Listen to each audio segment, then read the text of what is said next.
The judge sat sternly at his desk, his gaze fixed ahead as he delivered his ruling. After meticulously going through the details of asset separation, he finally directed his attention towards my now ex-wife, Alice. I hereby grant the claimant sole custody of the 3 children and order a monthly child support payment of $1,200, declared the judge. At that pronouncement, Alice leaped from her seat, embracing her attorney with elation before shooting a triumphant glance in my direction. Yes, I whispered to my own lawyer. I've maneuvered things just as I wanted. Curious as to why losing a court case could be perceived as a victory. Allow me to elucidate, but first, let's rewind to the beginning when I first encountered Alice. My name is Sam Foster, a 45-year-old mechanical engineer. Our paths crossed when I was 28 at an automotive fair. As I examined a Vanguard motorhome, I sensed someone peering over my shoulder. It was a striking young brunette, equally captivated by the vehicle's features. Quite spacious, isn't it? Almost like a small apartment, I remarked, grinning. She chuckled in agreement. And probably more affordable, considering the skyrocketing rent prices these days, she quipped. In that moment, exchanging smiles, I knew I was captivated. Taking a gamble, I extended my arm towards her. Shall we explore this wonderful home away from home? I was just thinking the same, she replied, seizing my arm, her smile capable of thawing even the coldest of icebergs. Together, we ventured towards the cooking area, adorned with its propane fridge and stove. Well, darling, I do enjoy cooking, but it seems a bit limited. Are you okay with dining on the road? I inquired, maintaining my role. As long as you can navigate the drive-through, sweetheart, she countered with a playful smirk. Next, we inspected the modest yet functional washroom. Peering inside together, we assessed its adequacy. It's sufficient for keeping ourselves clean, I remarked. But perhaps a tad cramped for showering together, she added with a grin. Moving towards the bedroom at the rear of the vehicle, we were interrupted by the sudden appearance of the salesman. Are you folks interested in this magnificent piece of design? The salesman queried. You'll find there's plenty of room for you and maybe even a kid or 2, the salesman suggested. Not so fast. We're just exploring options for our honeymoon. The kids aren't in the picture yet, I teased, winking at the young woman. Playing along, she quipped, although we could start them right here, with a giggle. Then reaching into her side bag, she retrieved a camera, removed the lens cap, and handed it to the salesman. If you wouldn't mind, could you capture this magical moment for us, she requested. The salesman happily obliged, snapping a few photos of us, even insisting on a kiss. With smiles stretching from ear to ear, we exchanged a simple friendly kiss, our lips barely touching. Leaving the salesman with a business card and well wishes for our impending wedding, we returned to the fair floor. I found it hard to tear myself away from this captivating woman. But before suggesting a coffee or anything further, I needed to know her name. Priorities first. Hi, I'm Sam. I think we forgot the formal introduction amidst all this excitement, I said, grinning. Well, that's a change from my current situation, she replied, dousing my burgeoning interest in her with a cold shower. I have a very well-known boyfriend who would likely vanish into thin air if I started talking about engagements. My name is Alice. We exchanged handshakes, and despite learning of her relationship status, I pondered whether to ask her for coffee. After all, what harm could come from a simple coffee if she was already spoken for? The worst-case scenario was falling for her and ending up with nothing more than a friendly handshake. With that in mind, I took the plunge. Would you like to grab a coffee? I ventured. We found an empty table at the small food court and settled in with our cups of coffee. Over the course of an hour, we conversed, getting to know each other better. She shared that she was 25, fresh out of university with a degree in communications and navigating her first job. She mentioned her boyfriend, whom she had met during her university years. Curious, I probed a bit further. Does he have commitment issues? She emitted a melancholic chuckle. Well, on certain fronts. Steve is dedicated to his job. He graduated 2 years ahead of me. He's devoted to his friends, and he's committed to partying as if he were still in the frat house. She paused for a moment, contemplating. He struggles with the idea of settling down. For him, planning ahead typically involves deciding what to do next weekend. Needless to say, he's not quite where I'd hoped he'd be. Sorry to hear that, I offered, though the sentiment was far from genuine. The mention of Steve seemed to dampen her spirits. Shortly thereafter, she bid farewell, but not before accepting one of my business cards, with my home phone number hastily scribbled on the back, promising to stay in touch. As I made my way back to my apartment, I mentally berated myself for steering the conversation towards her boyfriend, instead of showcasing my charm and personality, a task I was certain I excelled at, given my good looks, if I may say so myself. I had prodded at a vulnerability in her relationship. It was a regrettable move, fixating her mind on him and their situation. Yet, all was not lost from that delightful encounter. 2 months later, while at work on a Friday, my phone rang. "Hello, Sam. It's Alice, your fiancée," she announced. Well, I was starting to think you'd gotten cold feet. I was on the verge of calling off the wedding, I teased, though the laughter that followed felt somewhat forced. "I was wondering if you had plans for tonight, and if you could fit your betrothed into your schedule for a drink or two," she inquired, her voice tinged with a hint of uncertainty. "Let me consult my planner for a moment," I replied, feigning contemplation. "Is it a Jenny night?" "No, we broke up 4 months ago. Or perhaps a Wendy night? Blast, I forgot to return her call last month. Scratch that. Let's see. I can slot you in between Deborah and Diana. Yes, I'll be free for a few drinks tonight." I sensed a hint of hesitation on the other end of the line. "What time are you meeting Diana?" Alice finally asked. Suppressing a chuckle, I replied, "Around 7. "Oh," she sighed, disappointment seeping into her voice. "It's actually on November 25th for Thanksgiving. Diana, my mom, is expecting me promptly at 7. I might even be able to bring you along if you're available. I hope 1 month's notice is sufficient," I teased, unable to contain my amusement. "Okay, wise guy. It's a date," she retorted playfully. We arranged to meet after work at a pub midway between her place and mine. It turned out to be an unremarkable evening. We shared a few drinks, discussing a myriad of topics, but the conversation inevitably gravitated towards her and Steve, her boyfriend. Alice spoke of her aspirations to establish herself in her career over the next few years. She also mentioned her desire to have children, raise them for a few years, and then resume her career. Steve, on the other hand, envisioned a life of wealth and leisure, with little thought given to children. Over the past 4 years, she dedicated herself to transforming Steve, coaxing him towards maturity and responsibility. Yet, her efforts proved futile. Their disagreements escalated, with Steve resisting the idea of moving in together, clinging to his independence and apartment. Alice, inherently competitive, felt the sting of defeat creeping in. Nonetheless, she maintained her composure, knowing she had given her all to the fight. My initial enthusiasm dwindled within the first hour, though I attentively listened to her. Offering a sympathetic ear to her grievances, I felt relief when she signaled her readiness to depart. As we stood outside the pub, waiting for a cab, she abruptly propositioned me for a nightcap at her place, her hands already exploring my body as she spoke. I'm not foolish. I understood that I could likely end up sleeping with her that very night. The temptation was there. But I also recognized that it would be a move born out of vengeance. She was well aware that Steve had opted to go carousing with his friends, likely ending up in another woman's bed. I would merely serve as a tool to maintain some semblance of equilibrium in their tumultuous relationship. "No, thank you," I asserted, choosing to be straightforward with her. "Alice, I almost enjoyed my evening with you tonight, but I refuse to let you use me as a pawn in your vendetta against Steve. Go home, come to terms with it, or find another outlet for your frustrations. I had hoped you saw something meaningful in me, but the verdict is still out on that. While I'm glad I could lend an ear, don't mistake me for a means to alleviate your pain." Even in her slightly intoxicated state, she initially seemed shocked by my words.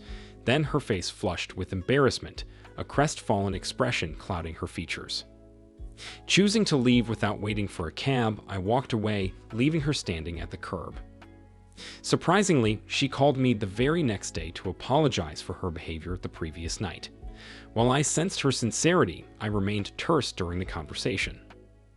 2 months later, following a Thanksgiving where I had to explain to my mother why I couldn't introduce her to the future mother of her grandchildren, Alice reached out to me again. "Hi, Sam. It's Alice. How have you been?" "Not bad. And yourself?" "Good, very good." There was a pause on the line. "And that's thanks to you. I took your advice and ended things with my boyfriend last month. This time alone has really helped clear my head." "Well, I'm glad to hear that. Truly," I replied. I was wondering if I could invite you out for a drink again, and I promise I won't mention my ex," she asked tentatively. "It's a tempting offer, but I have plans for this weekend. What about next weekend or sometime during the week?" There was a brief silence before she replied, "Okay, next weekend works for me." Hey, beggars can't be choosers. After how I behaved on our last date, I should be grateful you even answered my call. Her sincerity softened my stance a little. "Don't underestimate yourself, Alice. You're not just attractive, you're great company too. If I didn't have plans already, I'd be thrilled to go out with you again. By the way, we still need to finalize our guest list for the wedding," I reminded her. Her response was a giggle. "All right then, next week, same time, same place. Don't stand me up," I teased. The subsequent date was delightful. Not once did the topic of her ex come up. Instead, she inquired about my current situation. I could sense her tension when I mentioned I was seeing a colleague from work. She seemed relieved when I assured her it was nothing serious, just a comfortable friendship with benefits. She gave me an odd look but dropped the subject. This time, she didn't suggest going back to her place for a nightcap. Instead, she bid me farewell with a long, heartfelt kiss at the curb before hopping into a cab. The invitation for a nightcap came the following weekend, and there was no way I could refuse. We couldn't keep our hands off each other all the way to her place. Once inside her apartment, our embrace continued, swiftly transitioning to a horizontal position. It felt like love in its purest form. The following weekend, we rendezvoused again, this time ending up at my house. We spent the entire weekend delving deeper into each other's worlds, hardly leaving the bed except to grab a snack before returning to our cozy cocoon. As Sunday afternoon rolled around, we were just finishing a leisurely brunch when the phone interrupted our blissful bubble. I picked up, and it was Deborah, the occasional coworker I went on dates with. "Hey there, handsome. How was your weekend?" she chirped. Glancing at Alice, clad in one of my shirts that barely concealed her enticing figure, I replied, "Absolutely fantastic." It was a truly splendid weekend, earning a radiant smile from Alice in return. "Well, mine was pretty lousy, to be honest. I could definitely use some good company. What are you up to later today?" inquired Deborah. "I'm tied up with something right now, so it won't be possible. How about a rain check?" I responded, lowering my voice a notch. Alice shifted her focus back to the dishes, but I could sense her keen interest in the conversation. "You're with her?" Deborah asked. "Yeah," I confirmed. "All right then, I'll catch up on the latest gossip tomorrow at work," she said before ending the call. Alice turned towards me, her expression now a stoic mask, devoid of any emotion. I'd come to recognize it as her warpath guise. Being inherently competitive, she had mastered the art of concealing her feelings when faced with adversity, saving them for when she needed to retaliate. "Who was that on the phone?" she inquired, resuming her task of putting away the dishes. "Just Deborah from work." She wanted to know how my weekend went. I replied, not entirely truthful. Alice remained silent. Before long, we found ourselves back in the bedroom. Alice pushed me onto the bed and straddled me, her gaze intense as she rubbed herself against my now aroused member beneath the fabric of my sweatpants. With determination, she grasped my arms, lifting them above my head, and in a low, commanding tone, she declared, "You won't need her anymore. No more rain checks. From now on, I'll be all you need." Feeling the intensity of her desire and the imminent pleasure she was about to bring me, I saw no reason to argue. Indeed, over the following weeks, Alice became the cornerstone of my life, both in and out of the bedroom. Our connection was undeniable, evident in the countless photos she took to immortalize our happiness.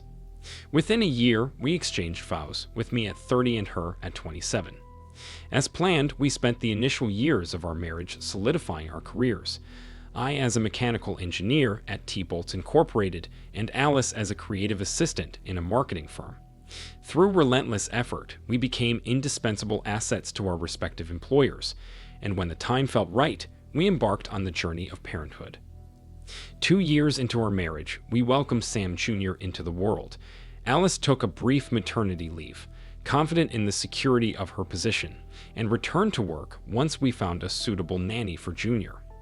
She resumed her duties for less than a year before the arrival of Elizabeth, our second child, named in homage to my mother-in-law. With an established nanny already in place, Alice's maternity leave was abbreviated. Believing our family complete, we were taken by surprise when Alice unexpectedly became pregnant again, leading to the joyous arrival of little William. However, recognizing our limit, Alice underwent surgery to prevent further expansions to our family. 3 children felt like the perfect balance. Despite our focus on our careers and the presence of a live-in nanny, our children remained our top priority over the following 6 years. That's how we navigated our lives together. Part 2. Changes. The final year of our marriage weighed heavily on us. Our children were blossoming, a fact documented in the myriad photos captured by Alice throughout our journey. Professionally, we were stable, yet a palpable void lingered. My love for Alice remained as fervent as the day we exchanged vows, and our trio of well-behaved children, cared for diligently by our nanny Bernila, brought us immeasurable joy. With the kids transitioning to school and preschool, Bernila's role had evolved into that of a household maid. One evening, as I sat watching mindless TV with the kids and Bernila, Alice was detained at a late meeting. It struck me. What was amiss in our marriage? It wasn't the first occasion Alice had been held back by work commitments, but this time it stirred a deeper concern. I pondered over the past months, initially attributing Alice's distance to work-related stress. I understood firsthand how professional anxieties could infiltrate personal life, persisting even during moments of familial intimacy. However, what struck me the most was her aloofness towards me, a stark contrast to her interactions with the kids or Bernila. It became evident that our marital relationship was the crux of the issue. I racked my brain, attempting to discern any changes in my demeanor or actions that might have led to her distant behavior. What had I done to provoke her frequent outbursts towards me? For instance, just last week, I suggested a trip to the zoo with the kids. Her response was filled with disdain. "Goodness, Sam, could our lives get any more mundane? A day at the zoo? You and Bernila can take the kids. I'll find something else to occupy myself." Her contempt towards an activity the kids cherished left me taken aback. "Darling, the kids adore going to the zoo. Why would you react this way? And why are you constantly terse with me lately? It feels like nothing I do or say meets your approval. What's wrong?" She rose from the couch and retreated to our computer room. "I feel trapped in our routine, Sam. When I look at you, I don't see a husband. I see a warden," she uttered before exiting the room. Her words couldn't have been clearer. Our marriage was on the line, and swift action was imperative. While she had voiced her discontent about the monotony of our lives over the past year, her latest accusation struck a nerve like never before. The thought lingered. Was she preparing to leave? Worse yet, was she seeing someone else? The idea of her dissatisfaction with our life was already difficult to digest, but the possibility of infidelity was unbearable. I resolved to do whatever it took to improve our situation and salvage our marriage. However, if she was indeed being unfaithful, that was a different ordeal altogether. I would never tolerate it. I needed certainty. On Sunday after lunch, I loaded the kids into the car alongside Bernila, and we set off towards the zoo. 2 blocks from home, I veered into a restaurant parking lot and asked Bernila to continue to the zoo with the kids. She agreed, though clearly perturbed by my sudden change of plans. As soon as they were out of sight, I swiftly switched to a rental car I had arranged the day prior. Just as I was about to head home, I spotted Alice's car traveling up the boulevard. Without hesitation, I followed. 10 minutes later, she arrived at an apartment building and disappeared inside. Armed with my camera, I discreetly captured a few snapshots of her entering the premises. After a brief wait, I decided to investigate further. The lobby was disheveled, marked by an overflowing wastebasket spilling discarded flyers. Rows of buzzers adorned with name tags caught my attention. As I scanned through them, one name struck me like a bolt of lightning: Steve Gray, Alice's former flame. Suddenly, pieces of the puzzle began to fall into place. It became clear that she had rekindled her relationship with her ex-lover. Unlike me, burdened with the responsibilities of 3 children, a home, and the accompanying financial obligations, Steve was unencumbered, free to offer Alice the excitement and spontaneity I couldn't. In that moment, all the unanswered questions from the past months found resolution. My wife was betraying our marriage, and our union was irretrievably damaged. To say I was devastated would be an understatement. Like a man in a stupor, I staggered back to my car. While I couldn't be certain of the exact nature of the rendezvous, it was abundantly clear that this was no innocent visit. Yet, despite the overwhelming evidence, I needed definitive confirmation.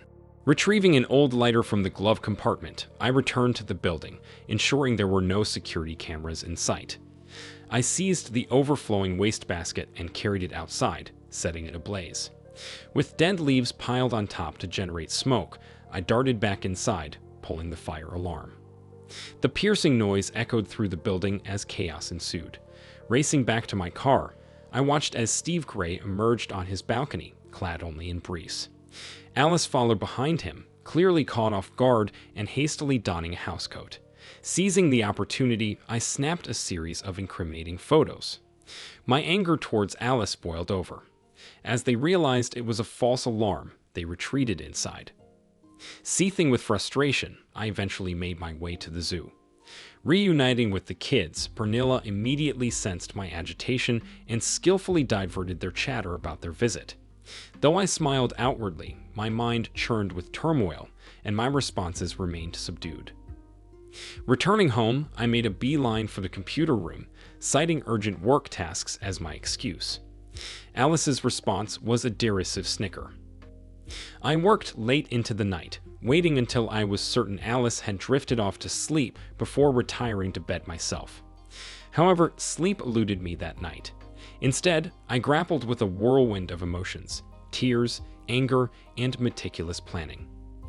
Hours of introspection crystallized one undeniable truth. Witnessing Alice's return to her ex-boyfriend extinguished any lingering love I had for her. In its place festered contempt, hatred, and a plethora of revenge fantasies. My already strained affection had snapped at the mere thought of Steve Gray's apartment, suggesting it had been eroding for months, perhaps even while she was with him. The following morning, I resembled a shell of myself. Even copious cups of coffee failed to compensate for my sleepless night. Though Alice seemed to sense my disquiet, true to form, she chose to ignore it. Stepping out of the house, I made a spontaneous decision to phone work, informing them of my absence for the day. Instead, I made an unannounced visit to a friend, an attorney, who graciously squeezed me into his hectic schedule. Residing in a no-fault state meant there was little point in delving further into the details of Alice's infidelity. My priority was extricating myself from the marriage as swiftly as possible. However, I harbored a clandestine scheme, a surprise for Alice. While I couldn't predict if she'd discern my plan, I fervently hoped she wouldn't. Within 2 days, all the necessary paperwork was prepared, awaiting my final approval before being served. A restraining order had also been obtained, poised to be delivered simultaneously. I meticulously executed measures to secure half of our savings and nullify all shared credit cards. When I resolved to act, I do so decisively. And this time was no exception. With no alternative, I confided in Pernilla. While she displayed little surprise upon learning of Alice's infidelity, she was deeply troubled by my intention to file for divorce imminently. I could see the anguish in her eyes at the prospect. Nonetheless, I offered reassurance that everything would ultimately fall into place. During the day, I arranged for all the door locks to be changed. As Alice arrived home, a car containing the process server sat parked at the curb. She attempted to unlock the door with her usual keys, only to find they no longer fit the new locks. After a brief moment of confusion, she pressed the doorbell. This was the cue. The process server approached her. "Alice Foster?" he inquired. "Yes," she replied. "You are hereby being served," the process server declared. Alice's expression shifted to one of astonishment as the process server proceeded to explain the contents of the documents he held. One envelope contains divorce papers. The other contains a restraining order, which stipulates that you are not to have any contact with your current husband or your children until a visitation schedule is established between your chosen lawyer and your husband's lawyer, he stated matter-of-factly. Then, as an added twist that I had incentivized with a bonus, he uttered the words I had paid him to say. "Your husband instructed me to inform you that effective immediately, your permanent address is 107 Maple Drive, apartment 204, and to kindly proceed to hell." With that, he turned on his heel and made his way back to his car. Alice stood there, watching him depart, a mixture of shock and disbelief etched across her features. Eventually, she turned towards the house and caught sight of me peering out at her through the window. In a burst of rage, she pounded on the door with her fists, unleashing her frustration. Fortunately, the kids were safely away at my parents' house with Bernila. I cautiously cracked open the door, keeping the safety chain secured. "What do you want, cheater?" I spat out. "Let me in. This is my house," she demanded. "To hell with you, Alice. You forfeited any claim to this being your home when you betrayed me with that scumbag Steve. Go back to him and leave me and the kids in peace. You disgust me, and the kids are off limits to you," I retorted sharply. Tears streamed down Alice's cheeks as she pleaded, "Please, Sam, let me in. We need to talk for the sake of the kids. I understand your anger, and I'm sorry for causing it, but let's handle this like adults. There's no need for such drama. It will only hurt the children." Her voice strained through the small opening. "Of course, we'll handle this in a civilized manner, Alice," I responded firmly. "Given your breach of our marriage vows and deception toward both the children and myself, we have no alternative but to address this through legal channels. If you agree not to contest the divorce petition, things can proceed smoothly. Now, please remove yourself from my family's vicinity, or I will have to involve the authorities. Rest assured, I'll do so with the utmost civility," I stated, maintaining my composure. With that, I shut the door in her face and walked away. Despite her persistent knocking and pleading to be let in, I remained resolute and refrained from granting her entry. Eventually, she relented and gave up.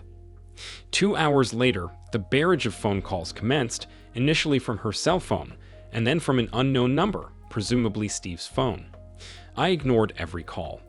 By now, Alice likely had knowledge of the contents of the divorce petition. Against my lawyer's counsel, I insisted on specific terms: full custody of our children, limited visitation rights for her, once a month on the fourth Saturday, under strict supervision, and a generous monthly child support payment. Additionally, I filed for divorce based on grounds of infidelity. Though my lawyer expressed reservations about these provisions, I stood firm, citing my financial backing of the legal proceedings. He argued that our state did not recognize infidelity as valid grounds for divorce and proposed citing irreconcilable differences instead. Furthermore, he believed that courts typically upheld traditional caregiving roles for women, making it unlikely for my custody requests to be granted. Nevertheless, I persisted in my demands. The following week, Alice responded with full force. As expected, she contested the restraining order, and her lawyer presented a counter-proposal seeking full custody, alimony, and an equal child support payment to what I had requested. Initially, the restraining order was overturned, and the judge ruled in favor of shared custody. Through our lawyers, Alice and I managed to establish a schedule for co-parenting. Fortunately, the judge sided with me on retaining the use of our home, at least for the time being. In a moment of regrettable impulsivity, I succumbed to a fit of rage. I gathered all our family photos and albums and ignited them in our backyard fire pit. With childish fervor, I watched as the memories of our life together turned to ash, keeping only a handful of pictures of the children for myself. Alice, an avid photographer, had amassed close to 20,000 images over the course of our marriage. The bonfire raged for hours as I also deleted all digital copies from our home computer, preserving only a select few on a DVD. Subsequently, I learned from the children that Alice was furious upon discovering my actions. This revelation shed light on a heated phone call I received that Saturday, during which she cursed me and vowed retribution for my actions. Unfortunately, my erratic work schedule caused me to miss several of my designated custody days.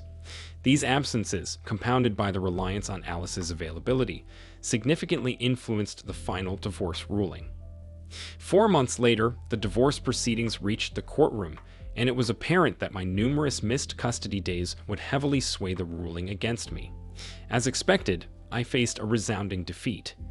Alice was granted rightful custody of the children, along with a substantial child support payment. She also secured exclusive occupancy of the house, leaving me with a mere 24 hours to vacate. Despite the setback, I had 2 surprises in store for Alice.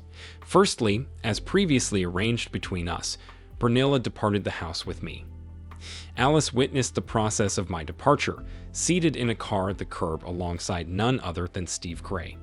Upon seeing me load Brunella's belongings into the back of the pickup truck, Alice emerged from the car, demanding an explanation.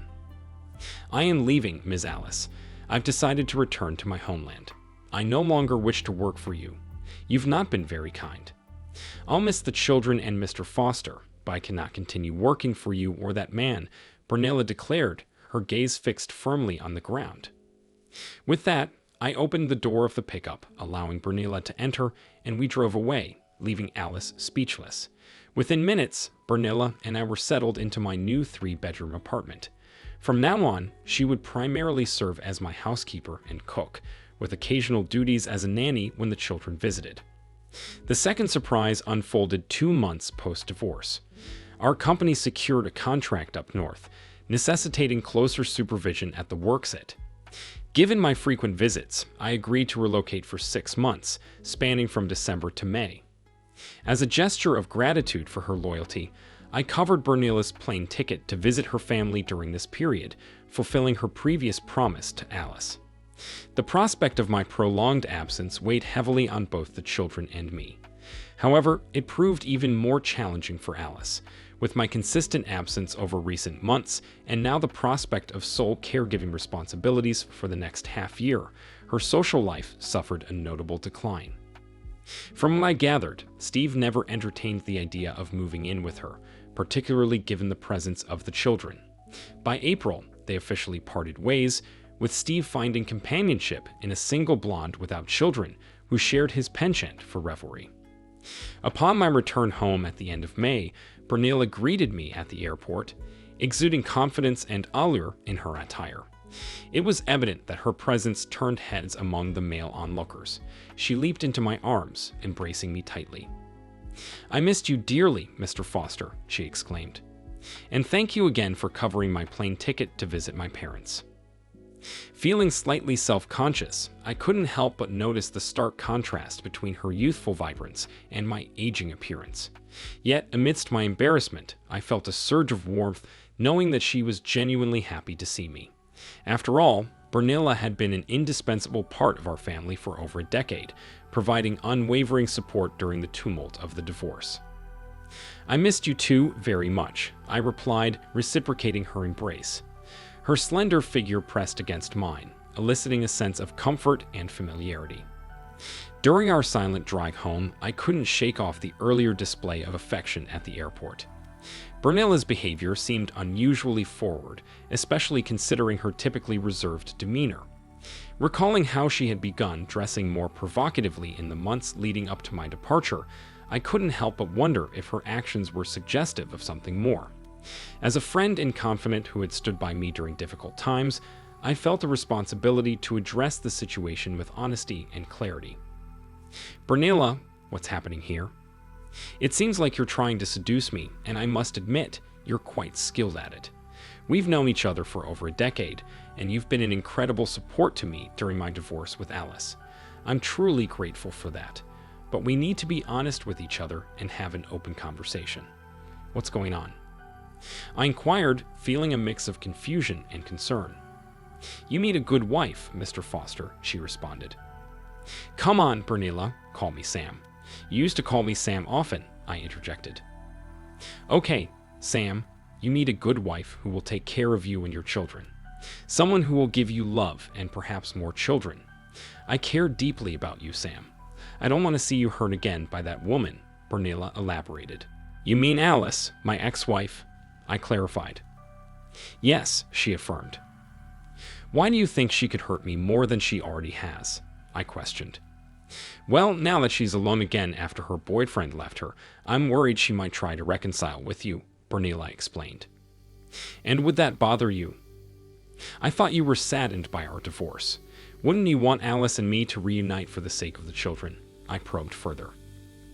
"No, my mother always told me that you're a good man and that I would make a better wife for you. If I marry you, it would be solely for you. I would strive to be better, younger, and more beautiful than her. I've witnessed your pain, Sam. I've heard you cry when everyone else was asleep.